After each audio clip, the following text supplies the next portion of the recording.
tinha 12 e ela tinha 11. A gente chegou dia 25 de dezembro, no Natal. Então foi tudo festa. Era muito bom.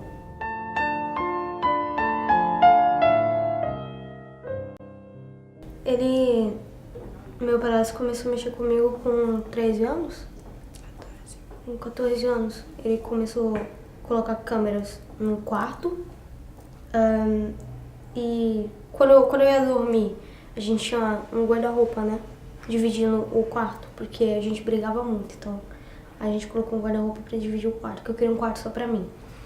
Aí ele abria a porta toda vez que eu tava dormindo. E eu só dormia de calcinha e blusa. E ele entrava no meu quarto, colocava uma câmera na frente, assim, tipo, em cima da minha cama, quase em cima da cama, pra ficar me olhando. E ele falava pra minha mãe que tava fazendo isso porque ele sabia que eu pulava a janela à noite pra sair. E eu sempre fui uma menina quieta, então não tinha o porquê, entendeu? E foi assim, com 15 anos, ele colocou uma câmera parecendo um lápis mais grosso, parecendo uma caneta grossa, azul, num cesto de roupa suja, no meu quarto. A gente tinha acabado de vir da praia. Tava eu, minha irmã... Não, você não tava. Tava meu irmão, a minha mãe e o meu padrasto. E aí eu fui tomar banho. A hora que eu voltei do banho, eu vi uma luz piscando dentro do meu negócio. Eu pensei que eu tinha perdido alguma coisa lá dentro. Sei lá, era de alguém. Não imaginava que era uma câmera. Aí quando eu peguei, eu vi tipo uma caneta, só que eu sabia que não era caneta, com a caneta não pisca. Aí eu fiquei mexendo e consegui abrir, não sei como, e tinha um USB. Aí eu coloquei no meu computador, era um vídeo meu, sem roupa, saindo do banheiro e tal, trocando de roupa. Aí ela começou a estudar em janeiro e eu em abril, então eu ficava mais em casa. E eu saía mais com meu padrasto também, porque pelo fato de eu estar em casa, ele falava, vai, vamos comprar comida, fazer alguma coisa. Eu ia, porque eu estava em casa. E eu comecei a estudar, meu padrasto que me levava, sempre na escola. E sempre depois da escola, às vezes ele falava, vai, vamos comprar comida, ou vamos ali que eu vou comprar um presente. E chegou a vez dele me dar o celular, eu queria o celular, ele, vamos ali comigo que eu vou te dar o celular. E foi, me levou e me deu o celular.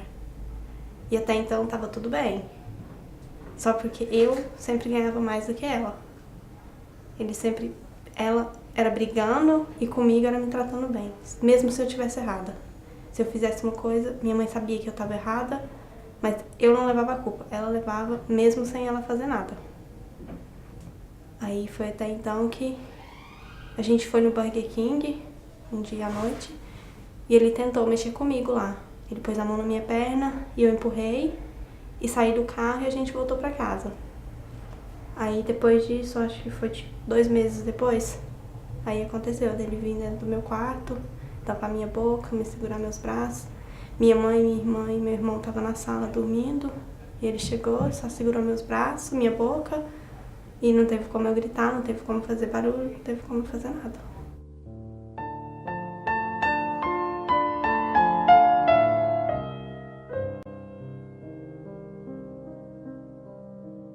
Não, com 13 anos, 14 anos, eu e minha irmã chamou assistente social na escola.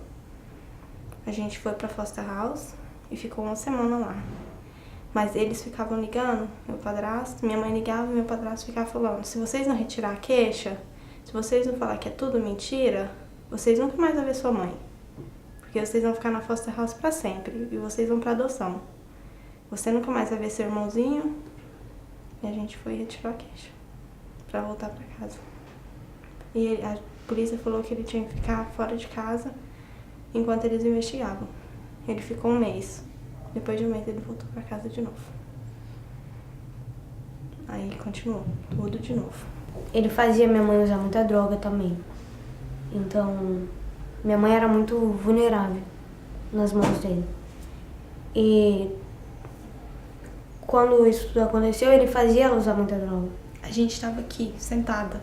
Ele ia lá no quarto, falava pra ela, elas estão fazendo alguma coisa de errado. Ela podia vir e ver que a gente não tava, a gente tava sentado. Mas o que ele falava era o que entrava na cabeça dela. Ele falava, ela pulou a janela. A gente podia não ter pulado a janela. Mas ele falava, primeiro ele dava a droga pra ela usava. Ele falava, era o que caía na cabeça dela.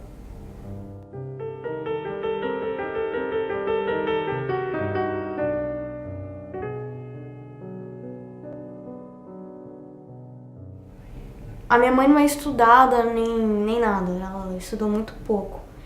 Então, às vezes, para responder algo assim para os assistentes sociais, era difícil para ela, porque também ela não falava inglês. E também tem perguntas que é muito tricky. Então, com a ajuda da Marta, a Marta acompanhando ela, foi melhor, porque os assistentes sociais começaram a respeitar mais a minha mãe e ela não chegava em casa chorando sempre que acabava uma meeting. Eles respeitavam a minha mãe porque eles sabiam que a minha mãe estava sozinha, não tinha ninguém por ela. E quando ele viu que a Marta sempre estava acompanhando com a minha mãe, ele sabia que tinha alguém pela minha mãe. Alguém que estava ali do lado da minha mãe. E que eles falassem alguma coisa errada, a Marta conhece. A Marta ia saber que eles estavam errados. E a Marta sempre está desafiando. Se eles falam alguma coisa, ela pergunta o quê?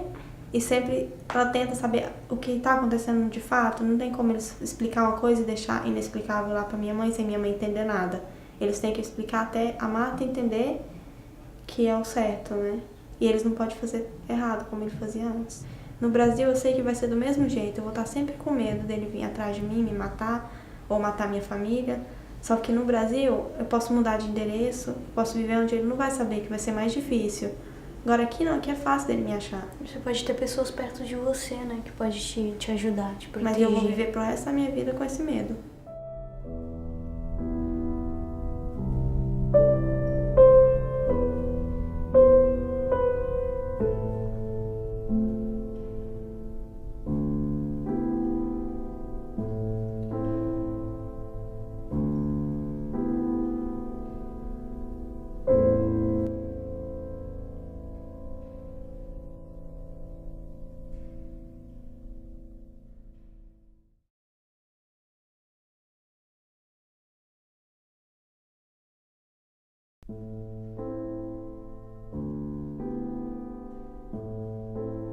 Eu saí do Brasil em 2004, eu vim para a Inglaterra, minha intenção na verdade não era ficar aqui, eu vim para passear, eu não tinha intenção de viver.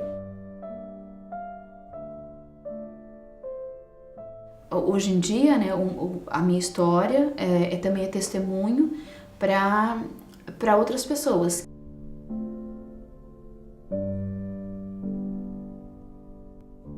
Eu deixei ela algumas horas com ele. Quando eu fui buscar ela, ele se negou a devolver o bebê.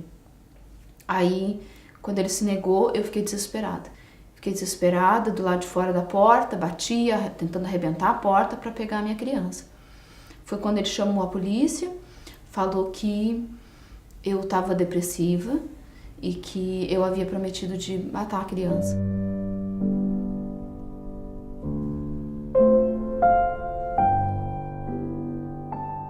Desde o momento que entrei na clínica dele, sempre acreditei que ele não era um bom médico. Primeiro porque ele estava lá para avaliar os clientes dele. Ele nunca aparecia na clínica, a gente nunca via ele.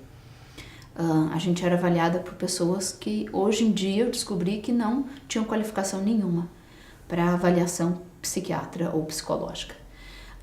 Aí então eu saí da clínica.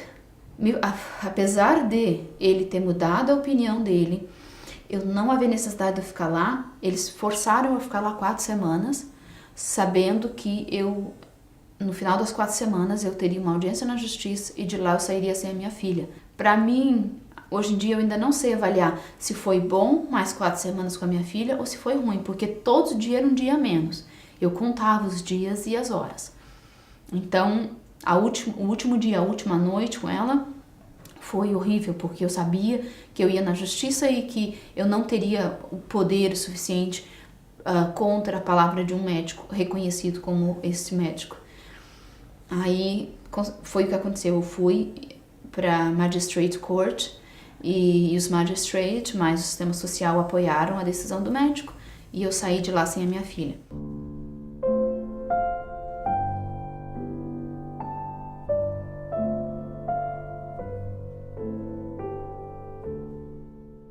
Outubro de 2011, final de outubro, ou início de outubro, eu acho que foi, em 2011, eu entrei em contato de novo com o consulado e pedi, por favor, ajuda de novo, porque minha família do Brasil insistia que eu tinha que pedir ajuda. Eu fiz, na verdade, para consolar minha família. Eu tentei de novo. Aí foi quando eles me disseram que havia uma pessoa que podia me ajudar. E me deram o nome da Marta, que representava a AMB na época. Aí eu entrei em contato com a Marta. Aí a partir dali foi quando as coisas começaram a clarear. Porque ela me aconselhou a voltar na justiça e tentar pegar um juiz da vara familiar, um juiz que pudesse resolver a situação. Aí eu voltei na justiça. Aí a partir de lá eu passei a pedir suporte emocional para a Marta, ligava para ela, contava o que estava acontecendo, perguntava o que eu deveria fazer. Aí ela se envolveu muito no caso, passou aí na justiça comigo, cada vez que eu tinha audiência ela ia lá para me dar suporte, porque ela era a única pessoa que ia junto comigo, então ela ia para me ajudar emocionalmente e também para me aconselhar. E nisso ela me levou para ter uma audiência com uma outra advogada também, para a advogada também avaliar a causa e me dar uma ideia diferente do que a minha estava me dando, ou pelo menos pensar de uma forma, né, fora do que a minha advogada estava pensando. No período em que eu voltei para a justiça, foi quando a Marta me auxiliou e, né, me ajudou a voltar para a justiça, no caso, e tentar pegar um juiz. Antes disso, um pouco antes disso, o médico, eu já tive a notícia de que o médico havia sido descredibilizado e que não estava mais fazendo o trabalho dele. Aí eu entrei em contato com os GMCs, que é General Medical Council, que é o órgão que fiscaliza os médicos, e realmente eles estavam processando esse médico por muitas causas similares que a minha. Foi em torno, parece, de 100 casos que as mães perderam os filhos para adoção, porque havia um acordo entre médico e sistema social. O trâmite seria só para fazer dinheiro, no caso. Eu sempre fui na justiça sozinha, né? E a partir do momento em que a AMB passou a me apoiar e passou a estar presente comigo na justiça, eles começaram a ver com outros olhos. O pai da criança passou a ter mais precaução do que ele dizia, do que ele fazia. Até então a Marta, ela presenciou muitas vezes, ele me provocava, entre um break e outro da justiça, ele me provocava, e eu lá sozinha, eu reagia, já com alguém, com a presença de alguém, como a Marta estava lá para me dar suporte, ela passou a me ajudar a controlar, a entender de que ele estava me provocando. A minha assistente social na época, eles não davam apoio nenhum, mas eles passaram a me ver com outros olhos, porque eles passaram a entender de que havia alguém por mim agora. E até a minha advogada também, ela se interessou, ela quis saber quem era, ela passou a entender de que eu não estava mais sozinha. Aí ela se negou, algumas vezes ela se negou, quando o juiz disse que eu poderia lutar pela guarda, ela falou que eu não podia. Aí a Marta falou, pessoalmente a Marta falou para ela e para a barista da época que nós íamos recorrer, que nós iríamos lutar por isso, porque nós não aceitávamos mais o julgamento desse médico e do sistema social. E a partir dali eles passaram a entender de que eu estava lutando pela minha filha, eu não queria mais lutar para aumentar as horas de contato, eu queria minha filha de volta. E eu acho que eu vou ter ela agora, em janeiro, eu acho que sim, eu acho que vai ficar tudo resolvido.